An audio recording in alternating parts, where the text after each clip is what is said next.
मतलब क्या है? देखिए, आपके प्रोजेक्ट जो भी प्लांट का शटडाउन है, वो आपके लिए एक प्रोजेक्ट की अहमियत रखता है।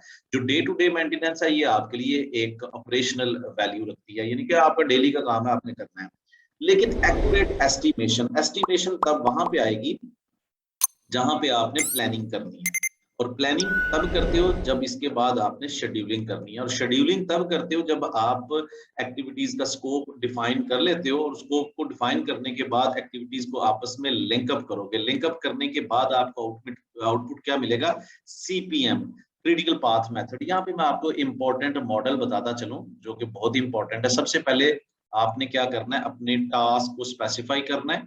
इस टास्क को आपने आपस में, इसको हम प्राइमरी की लैंग्वेज में रिलेशनशिप कहेंगे। इनको आपस में आप ये दो काम कर लेते हैं, आप टास्क को लोड कर देते हैं सॉफ्टवेयर के अंदर, और इस टास्क को रिलेशनशिप भी दे देंगे कब कौन सा काम करना है। इससे आपको एक चीज मिलेगी जिसको हम कहते हैं एक्टिविटी नेटवर्क डायग्राम। ठीक है? इस एक्टिविटी नेटवर्क डायग्राम के बाद एंड एक्टिविटी नेटवर्क डायग्राम, और इसके बाद इस एक्टिविटी नेटवर्क डायग्राम के बाद आपको मिलेगा क्रिटिकल पाथ मेथड। ठीक है? सो ये आपकी एक तरतीब होती है। अच्छा, ये यहाँ पे एक और पॉइंट बताता चलूं। ये चीजें तो कर ली, एक और चीज थी यहाँ पे जो मैं यहाँ पे लिख देता हूँ। अच्छा, ये टास्क तो लिख दिया, इसमें तीसरा भी एक इंपॉर्टेंट फैक्टर होता है, ड्यूरेशन। ड्यूरेशन होता है कि कौन सी एक्टिविटी कितना टाइम लेगी। ठीक है? ये बहुत इंपॉर्टेंट होता है। ये आपकी जो सीपीएम है, ये तीनों चीजों के ऊपर डिपेंड कर रही होती है। काम, टास्क का नाम, उस काम को करने के लिए कितना टाइम रिक्वायर है, और उस काम को करने के लिए कहाँ पे आपको डेट्स अवेलेबल है। ये तीनों चीजें बड़ी इंपॉर्टेंट है। किस चीज के लिए? आपके सीपीएम को डिफाइन करने के लिए। ये मॉडल बहुत इंपॉर्टेंट है उन लोगों के लिए जो एक्यूरेट लेवल पे प्लानर बनना चाहते हैं। सो प्राइमरी P6 के अंदर भी इन चीजों को करके देखेंगे, but it is very important कि आप ये तीन चीजें याद रखें। और फिर एक्टिविटी नेटवर्क डायग्राम आपको मिलती है, और इससे आपका सीपीएम जो कि फ्लोट, यहाँ पे नॉन क्रिटिकल पाथ भी होता है, क्रिटिकल भी होता है, वो भी हम डिटेल में देखेंगे। अभी हम देख रहे हैं ड्यूरेशन किस तरह से आपने डिफाइन करना है। So one of the principle of effective planning involves how best to estimate labour hours. जो भी आपके लोग काम कर रहे हैं ना प्लांट के ऊपर, उनको कितना टाइम लगेगा, उनको कितने टाइम के अंदर वो चीज को ठीक कर सकते हैं। The chore of estimating labor hour is a serious planning issue। कह रहा है जी कि जो ये काम है ना, ये सबसे ज्यादा इंपॉर्टेंट भी है और सबसे ज्यादा सीरियस काम है। It can consume so much time that planner can not keep up and leave unplanned work. लोग तंग आ जाते हैं और काम को प्लान नहीं करते और बिल्कुल अनप्लान्ड काम छोड़ देते हैं, जिसकी वजह से क्या होता है? Down time. आपके प्लांट की मेंटेनेंस प्रॉपर तरीके से नहीं होती। They struggle too much over developing and accurate estimating. ये लोगों को बहुत ज्यादा प्रॉब्लम आता है जब वो मैन आवर्स को कैलकुलेट नहीं कर पाते। Where they don't get all the jobs planned, even the ones planned still are not accurate। अगर वो प्लान कर भी लेते हैं तो उनमें एक्यूरेसी नहीं होती। ये बड़ा एक इंपॉर्टेंट चीज है जी प्लानर्स के लिए समझने वाली, कि आपने जो ड्यूरेशन स्पेसिफाई करना है वो एक्यूरेट होना चाहिए। लेकिन बहुत सारे लोगों को ये सारी चीजें आती हैं, प्लानिंग क्या है, शेड्यूलिंग क्या है, लेकिन जब वो प्लानिंग के अंदर, एस्टिमेशन के अंदर आते हैं, टाइम को स्पेसिफाई करने में, तो सारे लोग जो है ना वो भाग जाते हैं। The nature of maintenance work in a large industrial complex is that planners cannot say with certainty how long a job might take। Maintenance work is not assembly line work। मतलब समझ लें कि प्लानर्स अगर इस पे काम नहीं करेंगे तो उनको भी आइडिया नहीं होगा। There are three popular ways. अब यहाँ पे हम पढ़ लेते हैं प्लांट शटडाउन मैनेजमेंट का। रियल इंडस्ट्री बेस्ड, जो फैक्ट्रीज के अंदर, जो मिल्स के अंदर, जो प्लांट्स के अंदर चीज को इस्तेमाल किया जाता है, ये इंटरव्यूज के अंदर भी पूछा जाता है। एक तो आपका एक्सपीरियंस इस्तेमाल होता है। कोई भी चीज है, जाहिर बात हम शुरू से पढ़ रहे हैं, वो एक्सपीरियंस से आप उसको लर्न करते हो। दूसरा, इंडस्ट्रियल इंजीनियरिंग स्टैंडर्ड्स, जो भी हमारी इंडस्ट्री के अंदर स्टैंडर्ड इस्तेमाल हो रहे हैं। तो इससे पहले कहते हैं ना कि when wheel is invented no need to invent wheel again. जब एक पहिया इन्वेंट हो चुका है, तो जब पहले शटडाउन हो रहे हैं तो उन शटडाउन्स की स्टडी से लेसन लर्न जो डेवलप हुए हैं, तो उससे आप स्टैंडर्ड बेंचमार्किंग जो डेवलप हुई है उसको मद्देनजर रख सकते हैं। ये दूसरा पॉइंट है। तीसरा पॉइंट हम देखेंगे standard database plus planning factor. Okay, so moving on the next slide. Experience base पे क्या चीजें हैं जी? Time can vary greatly from individual to individual. पहली चीज तो यह है कि अगर आप देखें कि एक बड़ा अच्छे लेवल का बंदा है, मैं यहाँ पे आपको एग्जांपल देता हूँ अपने फील्ड की। जब हम लोग फील्ड में काम किया करते थे तो हमारे साथ यानी कि एक बंदा था जो काम करता था जिसका नाम था डेक्स्टर, ठीक है, he was the maintenance expert guy, ठीक है, फिलीपींस से इसका ताल्लुक था।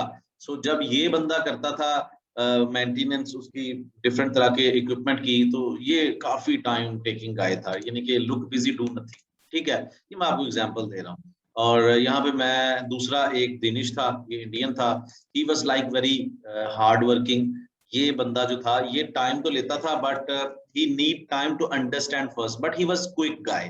फिर इसी तरह से कुछ लोग थे, जैसे एक जोसेफ था, वो भी फिलीपीन का था, and he was very quick guy. ये पहली टाइम पे ही समझ जाएगा चीज में प्रॉब्लम क्या है, कुछ लोग इतने एक्सपर्ट हो चुके होते हैं।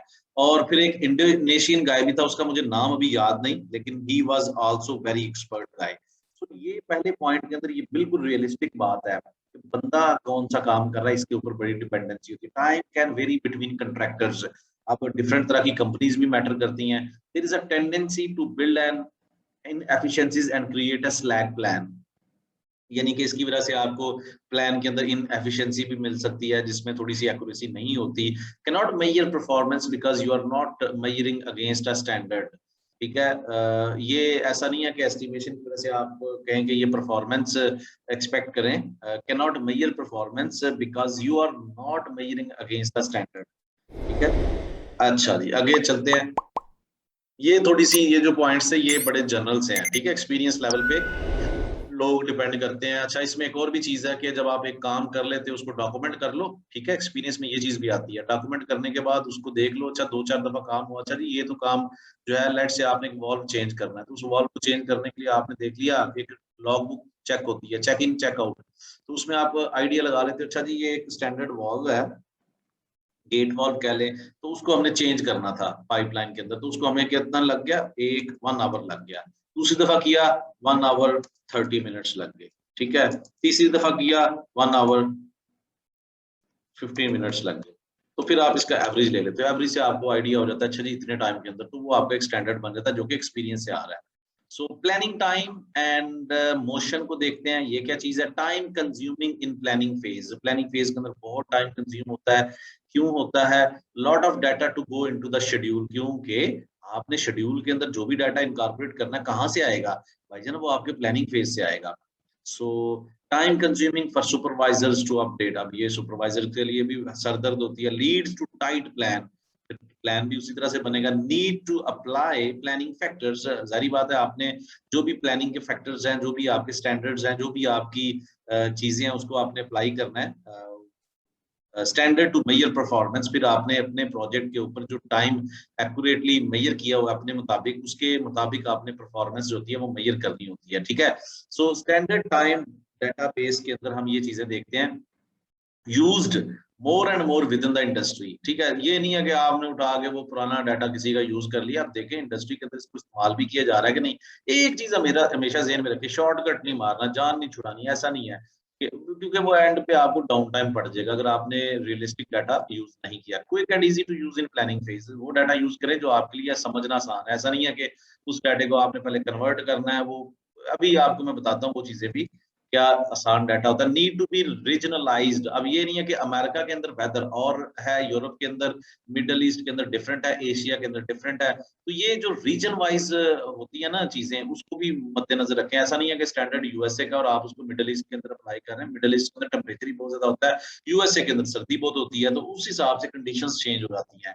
स्टैंडर्ड टू मेजर परफॉर्मेंस, आपको एक स्टैंडर्ड चाहिए कि ये हम देखेंगे जब मॉनिटरिंग कंट्रोल में जाएंगे कि परफॉर्मेंस किस तरह से कैलकुलेट की जाती है। Less information in schedule, need to apply planning factor. Planning factor आपने, अच्छा ये देखिए, ये जी मजे की चीज, आपके काम की चीज, ये शीट स्मॉल कॉलम, ये कॉलम की एग्जांपल दे रहे हैं जी यहाँ पे, ठीक है, जो एक प्लांट का हिस्सा है, एक कंपोनेंट है स्मॉल कॉलम। ये देखें यहाँ पे एवरेज कॉलम और ये आपका लार्ज कॉलम। फिट आइसोलेशन, ये ड्यूरेशन 6 दिन कहाँ से आ रहा है, वो कह रहा है जी 6 दिन के अंदर, नॉट या 6 डेज, 4 मैन, 4 बंदे काम करेंगे, और ये आपके 6 into 4 24 मैन आवर्स हैं। रिमूवल एक्सटर्नल, ये 2 दिन लगेंगे, 4, ये मल्टीप्लाई होके आपको 24, ये टोटल मैन आवर्स है।